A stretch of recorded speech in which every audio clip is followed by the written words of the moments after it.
नमस्कार दोस्तों, आप सभी का स्वागत है हमारे YouTube चैनल VCS एकेडमी पर। आज की इस वीडियो में हम नीट IIT से रिलेटेड वीडियो लेकर आए हैं। इस वीडियो में हम ठोसों के यांत्रिक गुण से संबंधित क्वेश्चन आंसर यहाँ पर हम देखेंगे। लास्ट वीडियो में हमने 35 क्वेश्चन देख लिए थे, अब उससे आगे के क्वेश्चन यहाँ पर अब देखने वाले हैं। विद्यार्थी, यदि आप हमारे YouTube चैनल पर नए हैं तो चैनल को सब्सक्राइब कर लीजिए, साथ में बेल आइकन भी दबा दीजिए ताकि आपको आगे की वीडियोस की नोटिफिकेशन मिलती रहे। इस वीडियो का पहला क्वेश्चन देख लेते हैं कि 200 सेमी लंबाई की एक हल्की छड़ को क्षैतिज रूप से समान है लंबाई के दो ऊर्ध्वाधर तारों के द्वारा उसके छोरों पर बांधकर छत से लटकाया गया है। एक तार स्टील का है, उसकी अनुप्रस्थ काट 0.1 सेमी स्क्वायर है तथा अन्य तार पीतल का है जिसका अनुप्रस्थ काट 0.2 सेमी स्क्वायर है। छड़ के साथ साथ एक भार को कितनी दूरी पर लटकाया जाए ताकि दोनों तारों में समान प्रतिबल उत्पन्न हो। दोनों तारों में समान प्रतिबल उत्पन्न करने के लिए हमें स्टील का यंग प्रत्यास्थता गुणांक दे रखा है, साथ में पीतल का भी यंग प्रत्यास्थता गुणांक हमें दे रखा है। अब यहां पर ध्यान देंगे कि हमें इस क्वेश्चन में कहा गया है समान प्रतिबल क्रिएट हो। तो समान प्रतिबल का मतलब हमारे को मिल गया है F पहले तार में उत्पन्न F अपॉन में A प्रतिबल होता है, तो स्टील में उत्पन्न प्रतिबल और पीतल में तो F B upon A B, ये दोनों बराबर होंगे। यहां से हम निकाल लेते हैं एफ एस अपॉन में एफ बी, तो ये हो जाएगा ए एस अपॉन में ए बी। ए एस की वैल्यू कितनी है? अनुप्रस्थ काट क्षेत्रफल स्टील के तार का है 0.1, तो ये तो आ गया 0.1। ए बी मतलब पीतल के तार का अनुप्रस्थ काट क्षेत्रफल जो कि 0.2 है, तो 0.2, तो ये आ गया 1/2। इन दोनों का जो रेशियो है वो कितना आ गया? 1/2।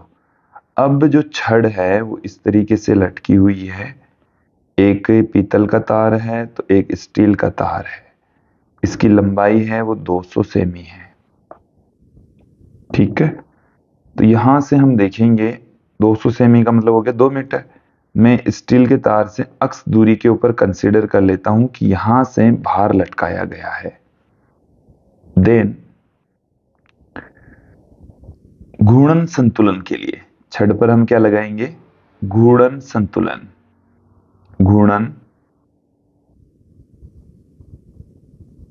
संतुलन के लिए घूर्णन संतुलन के लिए क्या हो जाएगा कि इसका जो घूर्णन है तो वो तो क्या हो जाएगा? एफ एस इंटू अक्स बराबर होगा एफ बी इंटू 2 माइनस अक्स। यहां से एफ एस अपॉन में एफ बी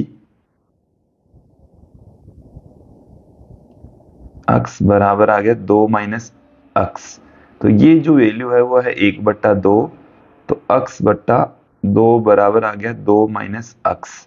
तो यहां से हम क्या लिख दें? अक्स बराबर 4 माइनस 2 अक्स, और यहां से आ जाएगा 3 अक्स बराबर 4 और अक्स बराबर आ गया 4/3 मीटर। तो अक्स बराबर 4 स्टील के तार से 4/3 मीटर की डिस्टेंस के ऊपर हम भार लटकाएंगे ताकि जो प्रतिबल है वो समान क्रिएट हो। नेक्स्ट क्वेश्चन देखिए, प्रश्न संख्या 36 में यदि छड़ के साथ साथ किस दूरी पर एक भार को लटकाया जा सकता है ताकि दोनों तारों में समान विकृति उत्पन्न हो। देखिए, अब की बार है छड़ के साथ साथ किस दूरी पर एक भार को लटकाया जा सकता है। अब की बार हमें क्या करना है? विकृति एक समान रखनी है। दोनों तारों की विकृति क्या होगी? एक समान। तो स्टील के तार में उत्पन्न विकृति F S upon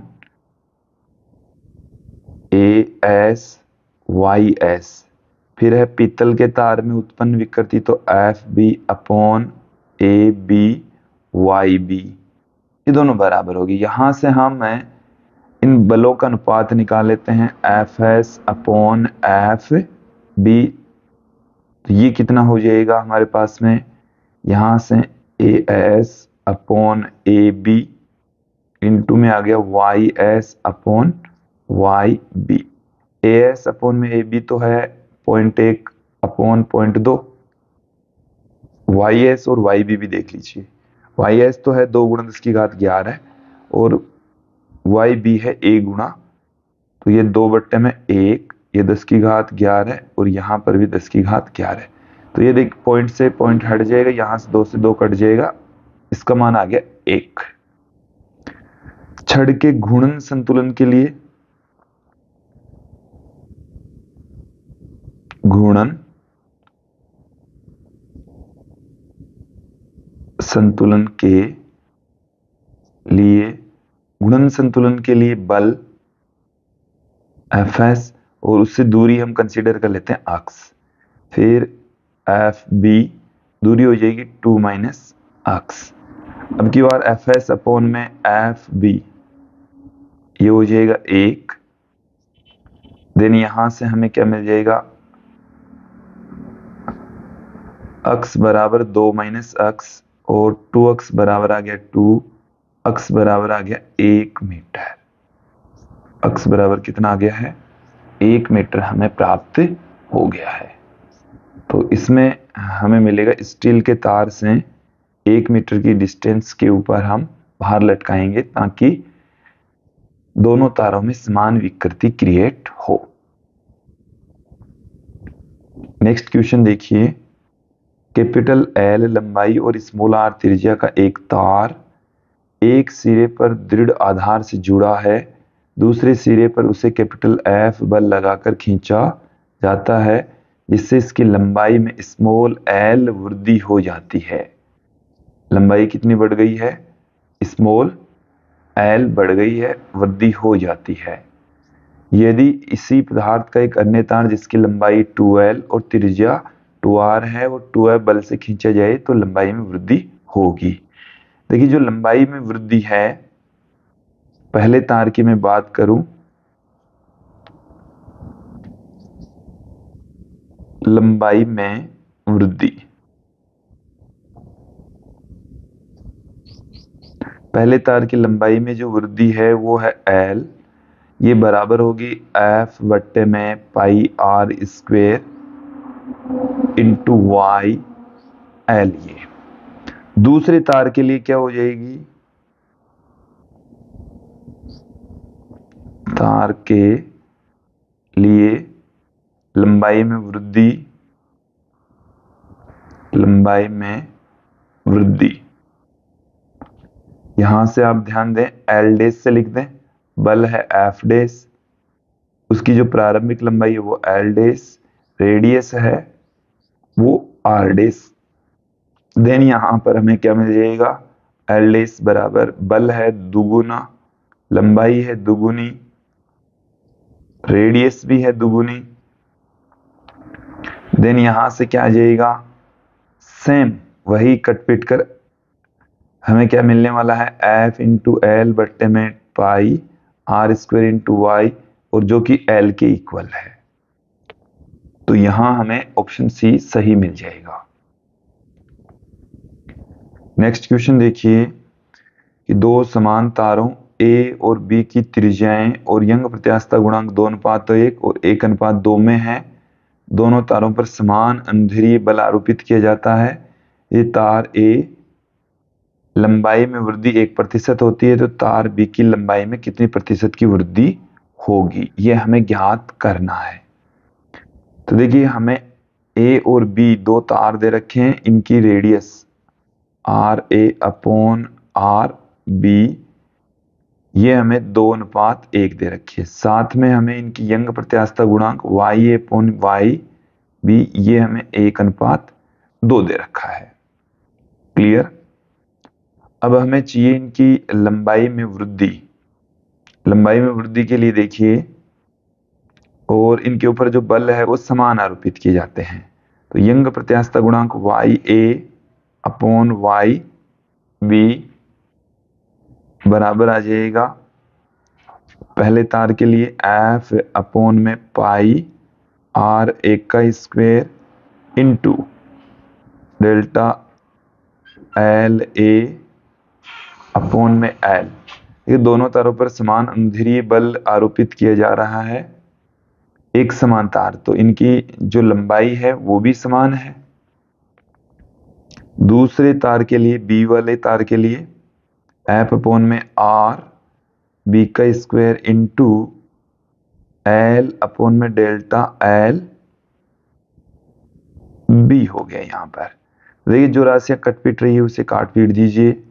R B का square into delta L B upon R A का square into delta L A, यह आ गया हमारे पास में। यहां से आर बी अपॉन में आर है तो ये तो हो जाएगा 1/2 का स्क्वायर,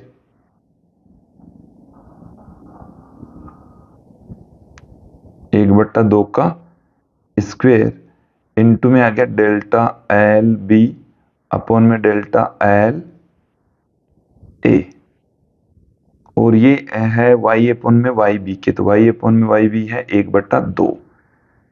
अब देखिए हमें डेल्टा एल बी बराबर मिल जाएगा, यहां से ही देख लीजिए आप, ये आ गया हमारे पास में 2 इंटू डेल्टा एल ए, तो 2 इंटू इसमें प्रतिशत में जो वृद्धि होगी वो हमें दे रखी है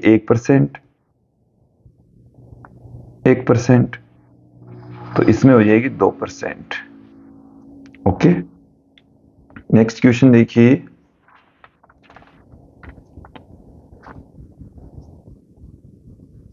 कि किसी इसकी क्षेत्र पर 2 सेमी त्रिज्या वाला एक स्टील का तार चेयर लिफ्ट को सहारा देता है।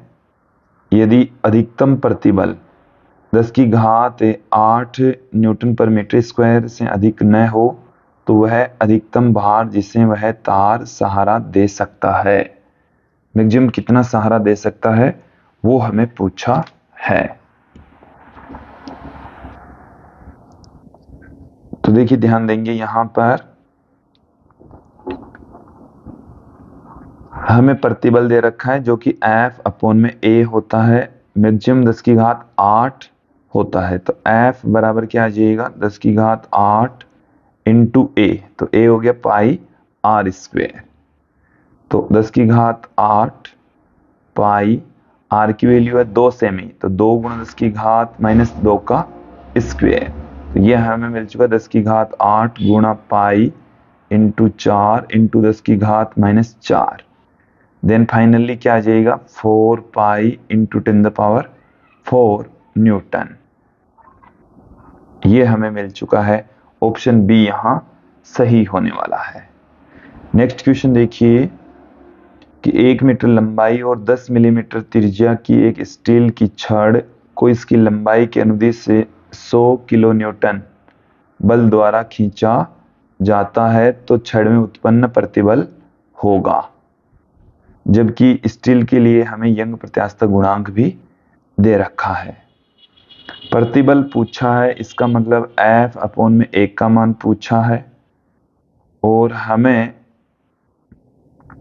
F का मान दे रखा है, रेडियस दे रखी है, तो F का मान तो दे रखा है 100 किलो न्यूटन, तो 100 गुणा 10⁻3, A का मान हमें दे रखा 10 मिलीमीटर, सॉरी रेडियस दे रखी है, तो पाई R का मान हमें दे रखा 10 मिलीमीटर, 10 गुणा 10⁻³ का स्क्वायर।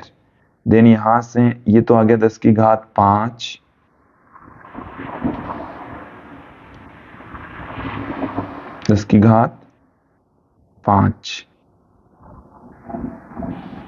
फिर बट्टे में आ गया हमारे पास में पाई इंटू ये आ गया 10⁻⁻2 का स्क्वायर, तो 10⁻⁻4 आ जाएगा, तो 1/पाई अपॉन इंटू में आ गया 10⁹ और तो इसको 10 में हम 3 पॉइंट का भाग लगाएंगे तो 3.18 गुणा 10⁻⁻ 8 न्यूटन पर मीटर स्क्वायर आ जाएगा। ये वाला ऑप्शन सही होने वाला है। नेक्स्ट क्वेश्चन की ओर बढ़ते हैं कि प्रश्न संख्या 10 में छड़ में उत्पन्न प्रतिशत विकृति क्या होगी। तो विकृति पूछी है तो डेल्टा एल अपॉन में एल हमें फाइंड आउट करना है, जो कि एफ अपॉन में ए इंटू वाई के इक्वल होगा। एफ हमें दे रखा है क्वेश्चन में, देखिए 100 किलो न्यूटन, 100 किलो न्यूटन, तो ये आ गया 100 गुणा 10 की घात 3। ए हमें पाई आर स्क्वायर, पाई आर का मान है 10 मिलीमीटर, 10 गुणा 10 की घात -3 का स्क्वायर, और वाई स्टील का यंग प्रत्यास्थता गुणांक 2 गुणा 10 की घात 11, 2 गुणा 10 की घात 11। यहां से हम कैलकुलेट कर लेते हैं। तो देखिए ये जो वैल्यू है ये अभी अभी हमने फाइंड आउट की है, एफ अपॉन ए। ये तो 3.18 गुणा 10 की घात 8 हमने निकाल ली, बट्टे में है 2 गुणा 10 की घात 11। तो यहां से जब भाग लगाएंगे तो 1.9 ये हमें मिलेगा, गुणा 10 की घात -3, 10 की घात -3, और प्रतिशत में जब हम लिखेंगे तो 0.159 गुण प्रतिशत ही लिख सकते हैं सीधा। तो 0.159 आएगा, जिसको हम 0.16% कर सकते हैं। देन ऑप्शन सी यहां सही होने वाला है। अगले क्वेश्चन देखिए, एक स्टील का तार अपनी प्रत्यास्थ सीमा तक पहुंचने से पहले अधिकतम भार W संभाल सकता है। कितना भार संभाल सकता है? W। एक दूसरा तार अपनी प्रत्यास्थ सीमा में पहुंचने से पूर्व कितना भार संभाल सकता है, जो उसी जैसा है, स्टील का बना है, लेकिन उसकी त्रिज्या पहले तार की अपेक्षा कितनी है? देखिए पहला जो तार है वो W भार संभाल सकता है, और दूसरा जो तार है वो कितना भार संभाल सकता है वो हमें ज्ञात करना है। दोनों तार एक जैसे ही हैं, लेकिन उनकी त्रिज्याएं भिन्न है। तो देखिए तार एक जैसे ही हैं, प्रत्यास्थता सीमा एक ही पदार्थ के बने हुए, तो दोनों की प्रत्यास्थता सीमा सेम होगी। दोनों की प्रत्यास्थता सीमा क्या होनी है? सेम। और प्रत्यास्थता सीमा सेम है तो प्रतिबल भी सेम रहेगा। तो पहले तार का प्रतिबल और दूसरे तार का प्रतिबल सेम रहेगा। तो हमें F2 का मान ज्ञात करना है। तो F2 बराबर क्या आ गया? A2 अपॉन में A1 इंटू F1। तो A2 कितना है? पाई R2 square upon pi R1 square into F1। तो पाई से पाई कैंसिल हो गया, R2 स्क्वायर। दूसरे तार की त्रिज्या पहले की अपेक्षा क्या है? आधी है। तो R/2 का स्क्वायर बट्टे में R का स्क्वायर इंटू F1, जो कि W है। तो यहां से R स्क्वायर से R स्क्वायर कट जाएगा, W/4 रह जाएगा। तो ऑप्शन सी यहां सही होने वाला है। नेक्स्ट क्वेश्चन देखिए कि स्मॉल m द्रव्यमान L लंबाई n + 8 क्षेत्रफल के एक समान छड़ को इसके किसी सिरे से गुजरने वाले अक्ष के परितः एवं इसकी लंबाई के लंबवत क्षैतिज तल में नियत कोणीय वेग ओमेगा से घुमाया जाता है। यदि y छड़ के पदार्थ का यंग प्रत्यास्थता गुणांक है तो छड़ के घुमाने के कारण से इसकी लंबाई में वृद्धि कितनी होगी। देखिए आप यहाँ पर इस तरीके से एक छड़ ले रहे हैं और इस छड़ को इस अक्ष के रेस्पेक्ट घुमाया जा रहा है। ओके, इस छड़ की लंबाई कैपिटल L है, तो घूमने के कारण से इसके ऊपर बाहर की ओर एक बल लगेगा और उस बल के कारण से m ओमेगा स्क्वायर अक्ष बल लगेगा। जैसे मान लो कि अक्ष दूरी के ऊपर हम कोई छोटा सा अल्पांश ले लें dx, तो उस पर लगने वाला बल ये होने वाला है। तो विद्यार्थी मैं सर्वप्रथम इस डायग्राम को थोड़ा सा एक बार फिर से दोबारा निर्मित करता हूं।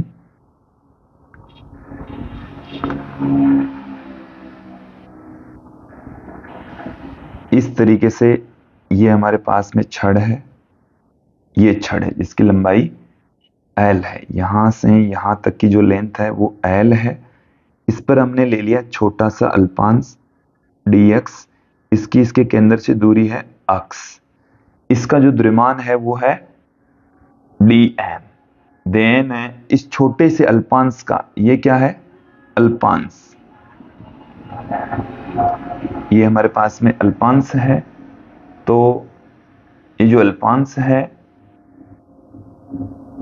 इसका द्रव्यमान क्या होगा, अल्पांश का जो द्रव्यमान है उसको हम dm से लिख दें, कुल द्रव्यमान बट्टे में कुल लंबाई इनटू इस अल्पांश की लंबाई के इक्वल हो जाएगा। इसे हम म्यू पुट कर दें तो म्यू dx, एकांक लंबाई का द्रव्यमान है म्यू। अब देखिए इस अल्पांश पर कार्यरत बल, अल्पांश पर कार्यरत जो बल है वो भी छोटा सा ही होगा, उसको हम लिख दें डी एफ से। तो डी एफ बराबर क्या हो जाएगा, M into omega square into X. तो एम यहां पर डी एम है, डी एम, और फिर ओमेगा स्क्वायर, ओमेगा कोणीय वेग से घूम रहा है, अक्स दूरी पर ये अल्पांश है, तो ये हमें मिल चुका है। हम यहाँ पर dm का मान रख दें तो म्यू ओमेगा स्क्वायर अक्स dx आ जाएगा, ये आ गया df। अब देखिए इस पूरी छड़ के कारण से सभी तत्वों पर लगने वाला अक्स दूरी पर जो केवल अक्स दूरी पर उपस्थित जो अपकेंद्रीय बल होगा वो कितना होगा, F बराबर कितना आ जाएगा हमारे पास में, अक्स से L लंबाई के तत्व इसके ऊपर बल लगाएंगे, म्यू ओमेगा स्क्वायर अक्स dx, और यहां से जो कांस्टेंट है म्यू ओमेगा स्क्वायर इसको हम बाहर ले लेंगे, अक्स स्क्वायर बाई 2 इसका इंटीग्रेशन हो जाएगा। अपर लिमिट पुट करेंगे तो L square, lower limit put करेंगे तो अक्स स्क्वायर आ जाएगा।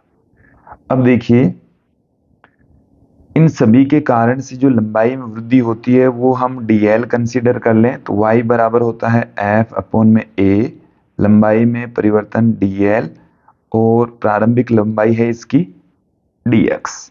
तो यहां से हम dl बराबर क्या पुट कर सकते हैं, f अपॉन में y a dx, यहां पर ऊपर चला गया। देखिए यहां से आप f की वैल्यू पुट कर सकते हैं, और टोटल संपूर्ण, तो यहां तक समझ में आ गया है तो एक बार मैं इन सबको हटा देता हूं यहां से।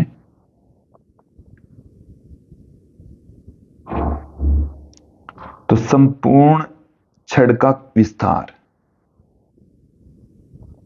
संपूर्ण छड़ में वृद्धि, संपूर्ण छड़ में जो वृद्धि है इसके लिए इसको हम इंटीग्रेट कर देंगे, मान लेते हैं L है, संपूर्ण छड़ की लंबाई 0 से कैपिटल L तक है। तो देखिए ये 1 अपॉन वाई ए तो एज इट इज, और F का मान अभी अभी हमने निकाला है mu omega square upon 2 L square L square minus X square, और यहां पर dx मौजूद है ही, ये रहा dx। ओके, तो L बराबर कितना आ गया, mu omega square upon 2ya, ये तो आ ही गया, और यहां से इंटीग्रेट करेंगे तो L square x minus x cube upon 3, और लिमिट 0 से L, और जब यहां हम वैल्यू पुट कर दें तो mu omega square upon 2ya, upper limit put करेंगे तो L cube minus L cube upon 3, और लोअर लिमिट में क्या हो जाएगा, 0 हो जाएगा। तो यहां से ये जो ब्रैकेट है वो 2/3 L क्यूब आएगा, तो 2 से 2 कट जाएगा, 2 से 2 कट जाएगा, तो 1/3 रहेगा। म्यू का जो मान है वो हमारे पास में है, म्यू की जो वैल्यू है वो जो हमने मानी थी वो हमारे पास में है m/L, ये ओमेगा स्क्वायर वाई ए, और ये आ गया L क्यूब, यहां से भी एक L से एक L कट जाएगा, तो m omega square L square upon 3ya, ये ऑप्शन सही लग रहा है मुझे। ऑप्शन बी यहां सही होने वाला है। M omega square L square upon 3y, यही ऑप्शन मुझे ये सी में भी दिख रहा है। तो कोई सा ही मान लीजिए, दोनों ही, ये प्रिंटिंग मिस्टेक हुई है, दोनों ही सही लग रहे हैं, दोनों ही सेम है इसलिए सही है दोनों ही। नेक्स्ट क्वेश्चन की ओर बढ़ते हैं कि कोई तार भार के कारण निश्चित मात्रा में खींचता है, यदि भार एवं त्रिज्या दोनों 4 गुना बढ़ा दी जाए तो तार में खिंचाव होता है। तार में खिंचाव कितना होगा? तो देखिए y बराबर हम क्या जानते हैं, एफ अपॉन में ए अपॉन एल अपॉन में कैपिटल एल, या डेल्टा एल अपॉन में एल। डेल्टा एल बराबर हम क्या लिख सकते हैं, एफ अपॉन में वाई ए इंटू एल, ऐसा लिख सकते हैं। अब यहां पर कहा जा रहा है कि यदि भार और त्रिज्या दोनों 4 गुना कर दें तो नया जो लंबाई में वृद्धि है, भार हमने 4 गुना कर दिया और त्रिज्या भी 4 गुना कर दी, तो एफ एल अपॉन में Y pi R square, L वही पड़ा है, वाई पाई 4r का स्क्वायर, तो यहां से 4/16 एक्स्ट्रा निकल कर आ रहा है। ठीक है, तो ये आ गया 1/4 डेल्टा एल। तो जो भी लंबाई में वृद्धि होती है उसका चौथा हिस्सा अब लंबाई में वृद्धि होने वाला है। ऑप्शन डी यहां सही होने वाला है।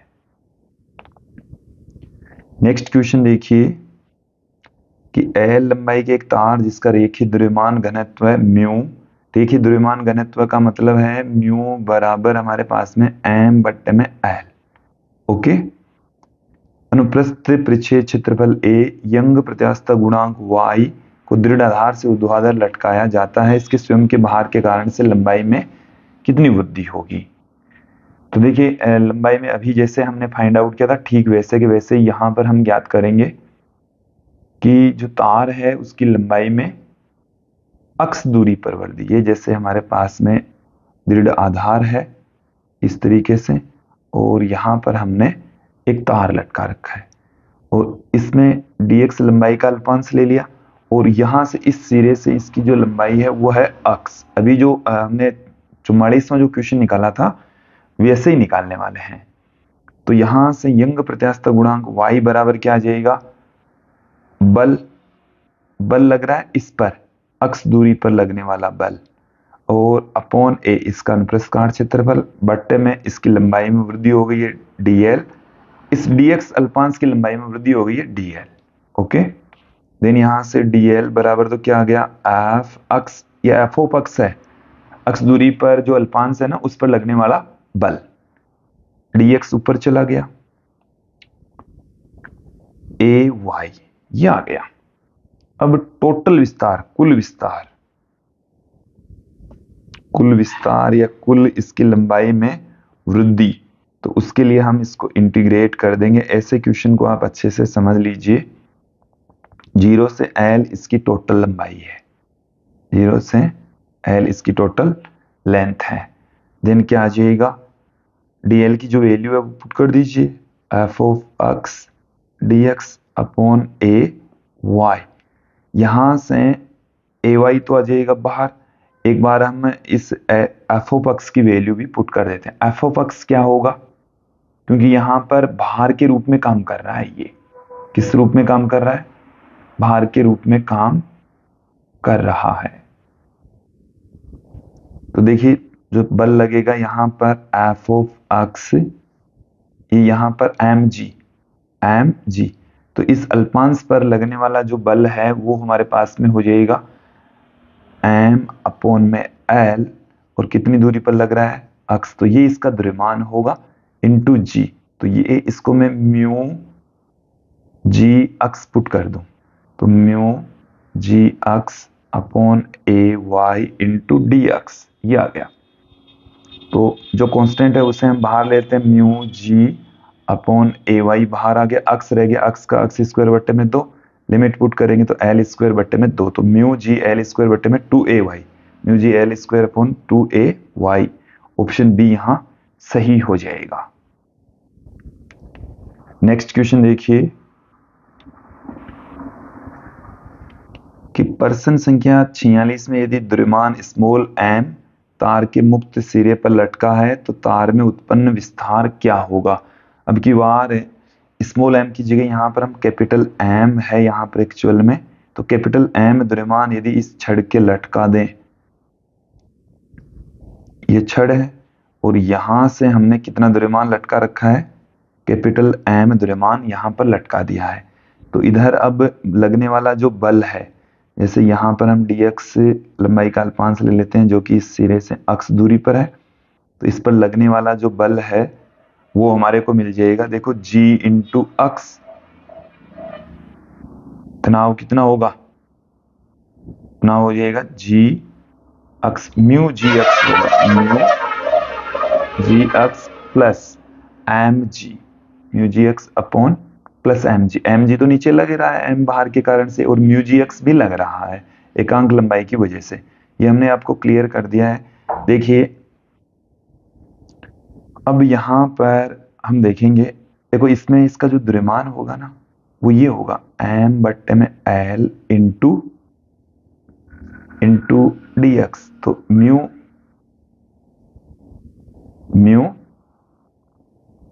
डी एक्स हो जाएगा। तो यहां से हम बल ये निकाल सकते हैं। अब मैं यहां पर बात करता हूं लंबाई में वृद्धि, तो लंबाई में जो वृद्धि है वो हो जाएगा एफ ऑफ एक्स अपॉन में ए अपॉन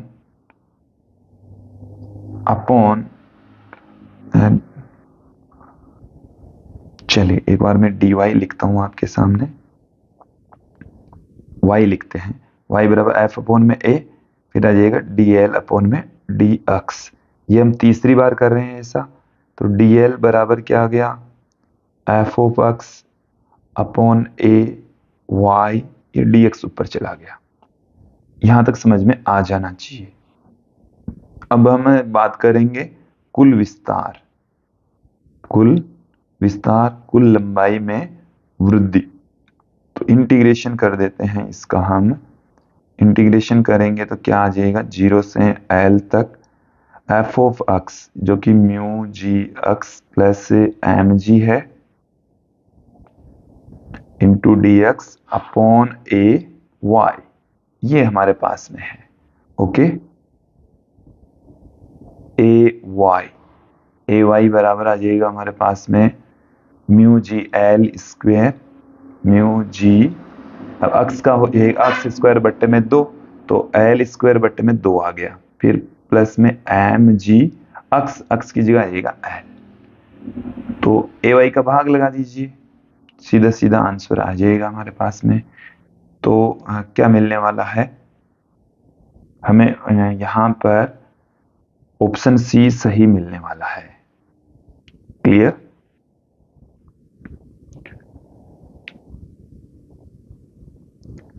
नेक्स्ट क्वेश्चन देखिए कि एक 15 किलोग्राम के द्रव्यमान को बिना खींची हुई 1 मीटर लंबाई की स्टील के तार के सिरे से बांधकर एक ऊर्ध्वाधर वर्त में इस प्रकार घुमाया जाता है कि वर्त की तली पर कोणीय वेग 2 चक्रण प्रति सेकंड हो, तार की अनुप्रस्थ काट क्षेत्रफल 0.05 सेमी स्क्वायर हो, तो उस समय तार की लंबाई की बढ़ोतरी क्या होगी जब इसके पथ पर द्रव्यमान निम्नतम बिंदु पर हो, द्रव्यमान निचले बिंदु पर हो तब इसकी लंबाई में वृद्धि कितनी होगी। हमें बल ज्ञात करना है निम्नतम बिंदु पर, बल F बराबर क्या हो जाएगा एम जी, साथ में गुणन गति के कारण से एम ओमेगा स्क्वायर आर, और देखिए हमें इस ओमेगा को इनकी आवर्ती की टर्म्स में कन्वर्ट करना है, तो M G plus M omega की जगह हम लिख सकते हैं 2 पाई एफ का स्क्वायर इंटू आर, तो यहां से ये हमें मिल चुका है एफ। अब देखो लंबाई में जो वृद्धि होती है इसको हम क्या लिख सकते हैं एफ अपॉन में ए वाई, और जो एल है वो यहां ऊपर चला गया, एफ की वैल्यू ये रही एम जी प्लस में M 4 pi square F square into R into L बट्टे में ए वाई, सबकी वैल्यू यहां पुट करेंगे तो डेल्टा एल निकल जाएगा। तो देखिए m का मान कितना है 15, g का मान हम यहां पर 10 लेकर चले, फिर m का मान फिर से 15, 4 गुणा 3.14 गुणा 3.14 गुणा एफ का मान, एफ का मान देखो 2 चक्रण प्रति सेकेंड, तो 2 गुणा 2, आर की जो वैल्यू है वो है 1 और इनटू में है एल, तो ये जो एल है ये भी कितना है, एक ही है। आर और एल तो दोनों सेम ही यहाँ पर, बट्टे में ए वाई, तो ए यहाँ पर हो जाएगा अनुप्रस्थ काट क्षेत्रफल हमें दे रखा है 0.05 गुणा 10 की घात -4, क्योंकि यहाँ पर सेंटीमीटर स्क्वायर में दे रखा है। फिर वाई यंग प्रत्यास्थ गुणांक जो कि हमें दे रखा है 2 गुणा 10 की घात 11। तो यहां से जब हम कैलकुलेट करेंगे तो हमें ऑप्शन सी सही मिलने वाला है। नेक्स्ट क्वेश्चन देखिए कि लंबाई एल एवं अनुप्रस्थ परिच्छेद एक के एक तार को किसी भार द्वारा खींचा जाता है तो तार में उत्पन्न विस्तार एल है। यदि वाई तार का यंग प्रत्यास्थ गुणांक है तो तार का बल नियतांक क्या होगा। यह हमने थ्योरी में भी देख लिया था, क्लियर कर लिया था। बल नियतांक बराबर क्या होता है, बल नियतांक को हम कैसे पुट करते हैं, जो कि एफ बट्टे में एल होता है। ओके, और y बराबर हम क्या जानते हैं, एफ अपॉन में ए, एल अपॉन में कैपिटल एल। तो यहां से आप एफ अपॉन में एल को क्या लिख देंगे, एफ अपॉन में एल बराबर वाई ए अपॉन, ये लिख सकते हैं। तो k बराबर क्या आ गया, वाई ए बट्टे में एल आ गया, तो वाई ए बट्टे में एल, ऑप्शन सी सही हो जाएगा। नेक्स्ट क्वेश्चन देखिए कि लंबाई L1 अनुप्रस्थ परिच्छेद के क्षेत्रफल A का धातु का एक तार दृढ़ आधार से जुड़ा है। लंबाई L2 और समान अनुप्रस्थ काट क्षेत्रफल का एक अन्य तार प्रथम तार से मुक्त सिरे से जुड़ा है। कैपिटल M द्रव्यमान की वस्तु को द्वितीय तार के मुक्त सिरे से लटकाया जाता है। तो y1 और y2 क्रमशः यंग प्रत्यास्थ गुणांक है, तो दोनों तारों के निकाय का प्रभावी बल नियतांक क्या होगा। क्वेश्चन को समझ लीजिए कि ये एक दृढ़ आधार है, यहां से L लंबाई का एक, L1 लंबाई का एक तार है जिसका अनुप्रस्थ काट क्षेत्रफल A, एक दूसरा तार जिसका अनुप्रस्थ काट क्षेत्रफल तो A ही है, लंबाई L2 है, और यहां पर हमने कैपिटल M द्रव्यमान लटका रखा है। ठीक है, तो हमें इनके यंग प्रत्यास्थ गुणांक y1 और y2 दे रखे हैं। तो ये पूछा है कि इनके प्रभावी बल नियतांक क्या होगा, इक्विवेलेंट जो बल नियतांक है वो क्या होगा।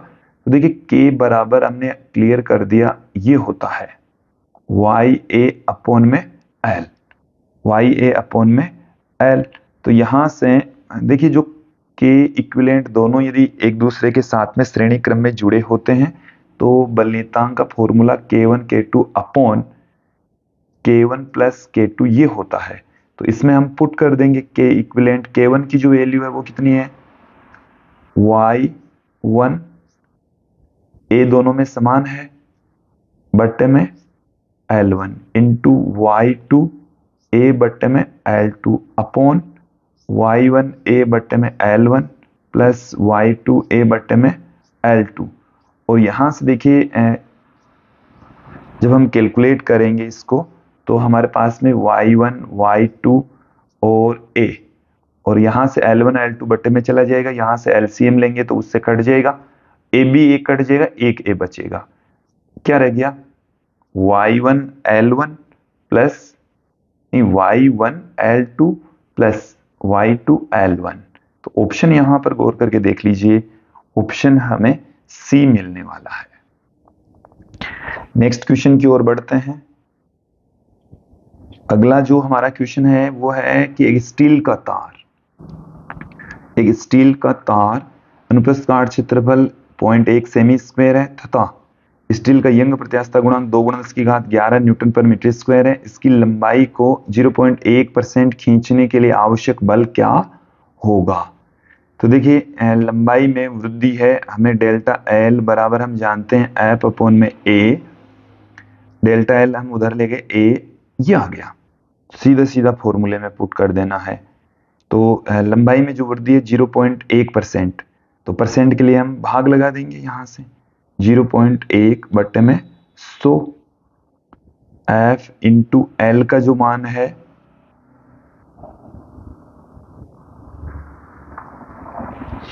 जो हमें डेल्टा एल अपॉन में एल का मान है ये, ठीक है। तो ये हमारे पास में ए वाई रह गया।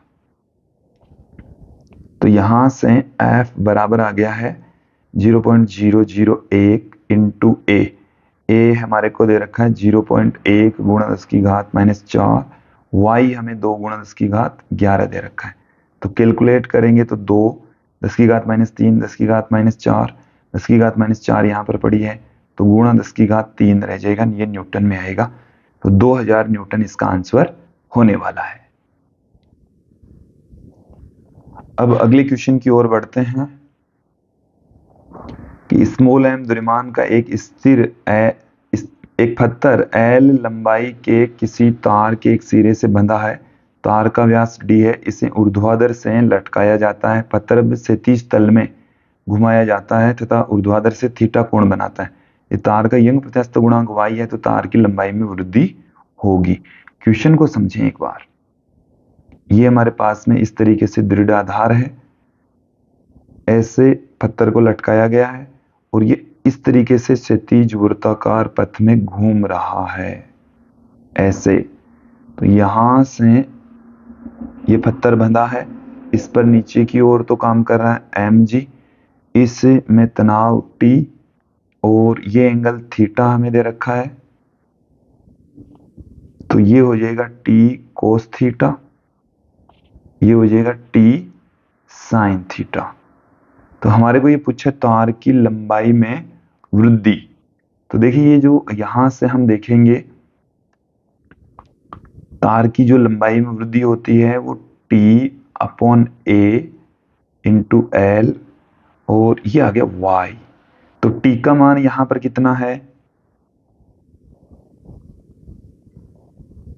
टी का मान हमें निकालना है। तो देखिए टी कोस थीटा, डायग्राम से देखिए टी कोस थीटा बराबर है एम जी के, और यहां से टी बराबर आ गया है M G upon cos theta. T कितना आ गया, M G upon cos theta आ गया है। चलिए सबकी वैल्यू पुट कर देते हैं। तो यहां से क्या आ जाएगा हमारे पास में M G upon cos theta, L का जो मान है वो एल की टर्म्स में ही पड़ा रहेगा। ए यहाँ पर पाई आर स्क्वायर होता है, तो पाई डी स्क्वायर बट्टे में 4 इसको पुट कर सकते हैं, वाई पढ़ाई है तो 4 ऊपर चला जाएगा। तो 4 एम जी एल बट्टे में क्या आ जाएगा हमारे पास में cos theta pi D square into Y. तो ये हमें देखिए ऑप्शन देखेंगे आप, सी ऑप्शन सही होने वाला है। नेक्स्ट क्वेश्चन देखिए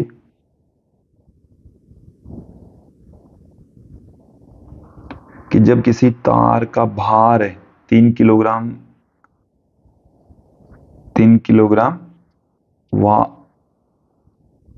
वाट से वेट आएगा यहाँ पर डब्ल्यू टी, भार से 5 किलोग्राम भार तक बढ़ाया जाता है, तो इसका विस्तार 0.61 मिलीमीटर से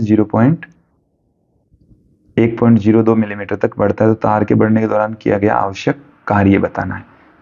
तो देखिए कार्य बराबर हम जानते हैं 1/2 एफ इंटू डेल्टा एल। तो यहां से हम W1 की वैल्यू पहली स्थिति में ज्ञात कर लेते हैं। तो 1/2 बल लग रहा है 3 किलोग्राम भार, तो 3 गुणा 9.8 ये तो बल हो गया।